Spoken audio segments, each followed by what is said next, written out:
ഒന്ന്, എനിക്ക് റഹീമിനോട് എനിക്കേറെ സ്നേഹമുള്ള പ്രിയപ്പെട്ട സുഹൃത്ത്, താങ്കളോട് എനിക്ക് പറയാനായിട്ടുള്ളത്, ആദ്യം നിങ്ങളുടെ കണ്ണിലെ കോലല്ല കോടാലി എടുത്ത് കളഞ്ഞിട്ട് വേണം ഞങ്ങളുടെയൊക്കെ കണ്ണിലെ കരടെടുത്ത് കളയാനായിട്ട്. ഒരു റീ എൻട്രിക്ക് ശ്രമിക്കുമ്പോ ആരംഭത്തിൽ അപമാനം. നിങ്ങൾ പറഞ്ഞ ഒന്ന് രണ്ട് വിഷയങ്ങൾ ഞാൻ സൂചിപ്പിക്കാം.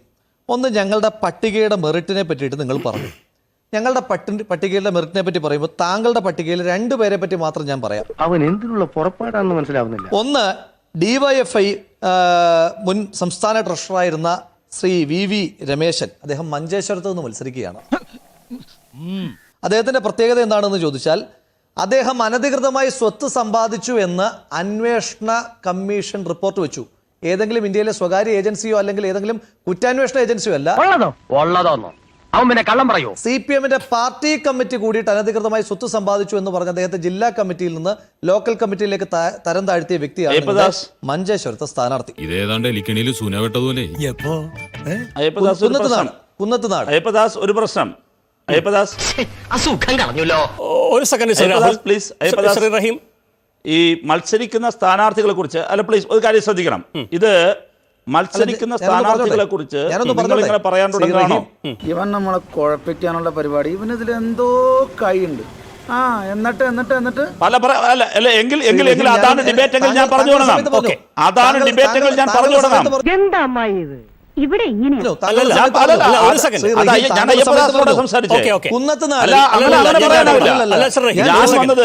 ഞാൻ വന്നത് ആരോപണങ്ങളല്ലല്ലോ ഞാൻ പറയുന്നത്. അതൊക്കെ ആലോചിക്കുമ്പോഴാ എന്റെ നെഞ്ചിനകത്തൊരു പുക. ശരി, അയ്യപ്പദാസ് ഇനി അനുവദിക്കുകയാണെങ്കിൽ അയ്യപ്പദാസ് അനാവശ്യമായ ഒരു അക്ഷരം പറഞ്ഞില്ല. നിന്നെ സമ്മതിക്കണം, നിന്റെ വായിൽ എങ്ങനെയാടാ ഇത്രയും പെട്ടെന്ന് ഇത്രയും വലിയ നുണകൾ വരുന്നത്?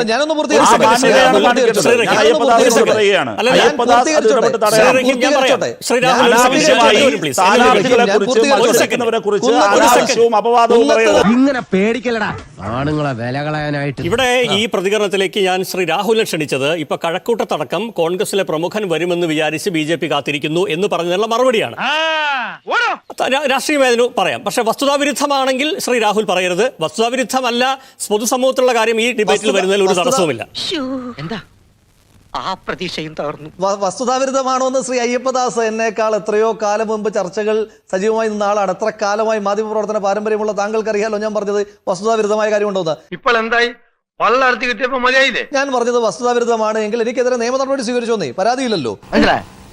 കുന്നത്തുനാടിൽ മത്സരിക്കുന്ന ശ്രീനിജൻ 17 കോടി രൂപയുടെ അനധികൃത സ്വത്ത് സമ്പാദിച്ചു എന്ന് പറഞ്ഞത് ഞാനല്ല. പത്രക്കട്ടിങ് വേണോ? ദേശാഭിമാനി തരാം. മനോരമയല്ല തരുന്നത്, ദേശാഭിമാനി തരാം. പറഞ്ഞത് ആരാന്നറിയാമോ? TV രാജേഷ്. അദ്ദേഹത്തിന് ഇപ്പോൾ സീറ്റില്ല. TV രാജേഷിന് സീറ്റില്ല. അന്ന് TV രാജേഷ് ആരോപണം ഉന്നയിച്ച PV ശ്രീനിജൻ നിങ്ങളുടെ സ്ഥാനാർത്ഥിയായിട്ട് മത്സരിക്കുന്നു. ഏർപ്പാട്. പിന്നെ അപ്രതീക്ഷിത സ്ഥാനാർത്ഥി. ശരിയാ, കോൺഗ്രസ് അപ്രതീക്ഷിതമായി സ്ഥാനാർത്ഥിയെ നിർത്തി നേമത്ത് K മുരളീധരനെ BJP-യെ പരാജയപ്പെടുത്തുവാൻ വേണ്ടിയിട്ട്. BJP-യും ചില അപ്രതീക്ഷിത സ്ഥാനാർത്ഥികളെ നിർത്തിയിട്ടുണ്ട്. എവിടേക്കാണെന്ന് അറിയാമോ? ഒന്ന് മാവേലിക്കരയിൽ അവരുടെ അപ്രതീക്ഷിതമായ സ്ഥാനാർത്ഥി എന്ന് പറഞ്ഞത് പഴയ DYFI ചാരുമൂട്ടിലെ നേതാവ്, പഴയ block panchayat member K Sanju, അപ്രതീക്ഷിത സ്ഥാനാർത്ഥി നമ്പർ 1. ചേർത്തലയിലെ BJP-യുടെ അപ്രതീക്ഷിത സ്ഥാനാർത്ഥി PV ജ്യോതിസ്, പഴയ തണ്ണീർമുക്കം പഞ്ചായത്ത് പ്രസിഡന്റ്, CPM-ന്റെ പഴയ ലോക്കൽ കമ്മിറ്റി സെക്രട്ടറി, അപ്രതീക്ഷിത സ്ഥാനാർത്ഥി നമ്പർ 2. അപ്പൊ നിങ്ങൾക്ക് ഓർമ്മയില്ലേ? ഇല്ല, പോയിട്ട് 2 കൂടി ആയിരിക്കും, അപ്പൊ ഓർമ്മ വരും കേട്ടോ. ഇനി എന്റെ ജില്ലയിലെ പത്തനംതിട്ട ജില്ലയിലെ ആറന്മുളയില് BJP-യുടെ അപ്രതീക്ഷിത സ്ഥാനാർത്ഥി നമ്പർ 3 ബിജു മാത്യു.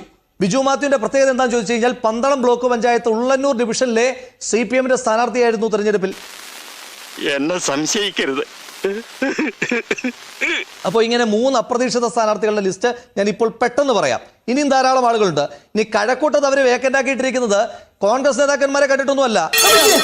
ഞാൻ അപ്പോഴേ പറഞ്ഞാണ് ഉമ്മാരോട് ഇതൊന്നും ഏക്കൂല. ആ തിരുവനന്തപുരം ജില്ലയിൽ തന്നെ സീറ്റ് കിട്ടാത്ത ഒരുപാട് യുവജന നേതാക്കന്മാരുണ്ടല്ലോ ഇടതുപക്ഷത്തിന്. അവരെ ആരെങ്കിലും കണ്ടുകൊണ്ടായിരിക്കും. അതിനെപ്പറ്റി എനിക്കറിയില്ല, ഞാൻ അതിലേക്ക് കടക്കാൻ ആഗ്രഹിക്കുന്നില്ല. കാരണം BJP-യുമായിട്ട് അത്ര വലിയ കമ്മ്യൂണിക്കേഷൻ ഒന്നും എനിക്കില്ല. ഈ റഹീം പറഞ്ഞല്ലോ, അതായത് BJP നേതാക്കന്മാർ K സുധാകരന്റെ വീടിന്റെ പടിക്കൽ വന്നു, ചർച്ച നടത്തി. അങ്ങനെ ചർച്ച നടത്തുവാൻ വേണ്ടി നിന്നുകൊടുത്തു K സുധാകരൻ എന്ന് പറഞ്ഞെങ്കിൽ, അങ്ങനെ നിന്നുകൊടുത്ത ഒരാളുണ്ട്. ആരാന്നറിയാമോ? തോട്ടത്തിൽ രവീന്ദ്രൻ. നമ്മളിവിടെ തുണിയിലാണ്ട് നിങ്ങളുടെ കോഴിക്കോട് നോർത്തിലെ സ്ഥാനാർത്ഥിയാ എതിരെ ഞങ്ങൾ മത്സരിപ്പിക്കുന്ന KSUവിന്റെ സംസ്ഥാന പ്രസിഡന്റിനെയാ. ആ തോട്ടത്തിൽ രവീന്ദ്രൻ അദ്ദേഹം തന്നെയാണ് പറഞ്ഞത് BJPയുടെ സംസ്ഥാന പ്രസിഡന്റ് ശ്രീ K സുരേന്ദ്രൻ എന്നെ വന്ന് സമീപിച്ചിരുന്നു. ഇനി BJPയോടുള്ള ഇവരുടെ മത്സരത്തെ പറ്റിയിട്ടാണ് പറയുന്നത്. BJP അവരുടെ A ക്ലാസ് മണ്ഡലങ്ങളായിട്ട് പറഞ്ഞിട്ടുള്ള 4 മണ്ഡലങ്ങളുടെ മാത്രം 5 മണ്ഡലങ്ങളുടെ എക്സാമ്പിൾ ഞാൻ പറയാം. ഒരു കയ്യബദ്ധം നാറ്റുകരുത്. ഒന്ന് മഞ്ചേശ്വരം, പിന്നെ ഒന്ന് പാലക്കാട്, പിന്നെ ഒന്ന് നേമം, പിന്നെ ഒന്ന് തിരുവനന്തപുരം, പിന്നെ ഒന്ന് വട്ടിയൂർക്കാവ്. ഈ സ്ഥലങ്ങളിൽ വട്ടിയൂർക്കാവിലൊഴികെ ഇവർ മത്സരിപ്പിക്കുന്ന സ്ഥാനാർത്ഥികൾ ആരൊക്കെയാണ്? കഴുത്ത് വരെ പെരുമ്പാമ്പ് വിഴുങ്ങിയവന്റെ തലയിൽ ഹാന ചവിട്ടിന്ന് പറഞ്ഞ പോലെ. മഞ്ചേശ്വരത്ത് ചെറുപ്പക്കാരനായ അവിടെ വലിയ വിജയസാധ്യതയുള്ള ഒരു പ്രാദേശിക നേതാവിനെ ലീഗ് മത്സരിപ്പിക്കുന്നു. ഇവരാരെ മത്സരിപ്പിക്കുന്നത്? പാർട്ടിക്കകത്ത് തന്നെ ആരോപണ വിധേയനായി തരം താഴ്ത്തിയ ഒരു നേതാവിനെ.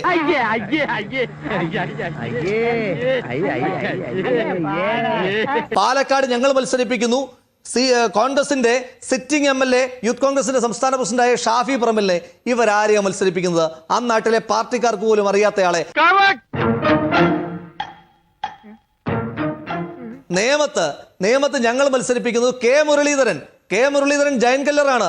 അദ്ദേഹത്തിന്റെ പ്രത്യേകത അത് ഫാഷിസ്റ്റുകൾ, അത് ഇടതുപക്ഷത്തെ ജയരാജനെ പോലുള്ള ഫാഷിസ്റ്റുകളായാലും ശരി തന്നെ, BJPയുടെ ഫാഷിസ്റ്റുകളായാലും ശരി തന്നെ, അവരെ തോൽപ്പിക്കുവാൻ വേണ്ടിയിട്ട് ഇറങ്ങി തിരിച്ചിരിക്കുന്ന ആളാണ് കെ മുരളീധരൻ. അദ്ദേഹത്തെ മത്സരിപ്പിച്ചപ്പോൾ ഇവർ നേമത്താരെ മത്സരിപ്പിക്കുന്നത്? കഴിഞ്ഞ തവണയും പരാജയപ്പെട്ട 15,000 വോട്ടിന്റെ ഫ്ലക്ച്വേഷൻ ഉള്ള ശിവൻകുട്ടി ഇവർ വീണ്ടും മത്സരിപ്പിക്കുന്നു. എന്ത് ചെയ്യുന്നതിന് മുമ്പും ഒന്ന് ആലോചിക്കണം. വെറുതെ എടുത്തു ചാടരുത്. എന്താ ഇപ്പൊ എടുത്തു ചാടിയാല് കുണ്ടി കുത്തി വീഴും. ആരെ സഹായിക്കാൻ വേണ്ടിയിട്ടാണ്?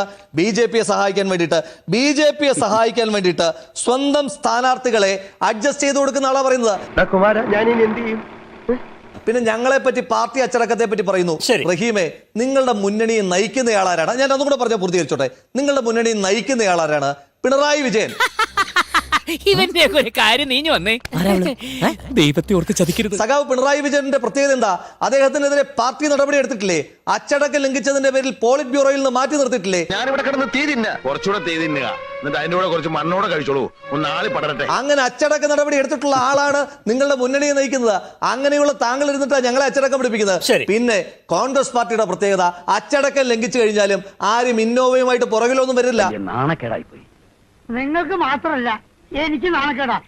നോക്ക കേട്ട് തൊഴിൽ രുചിയ. നീ നോക്കിക്കോളാ, ഇനി ഒരു നിമിഷം ഞാൻ ഇവിടെ നിൽക്കത്തില്ല. ഒരു 6 ഇഞ്ച് നീങ്ങി ഒരു ചുവന്ന സ്വിച്ച് കാണുന്നുണ്ടോ? കാണുന്നുണ്ട്. ഈ സ്വിച്ചിന്റെ കാര്യമാണ്. ചുവന്ന സ്വിച്ച് അമർത്തി. അമർത്തിയോ? അമർത്തി.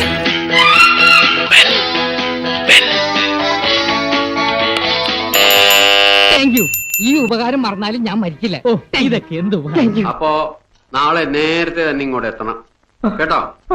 ശരി.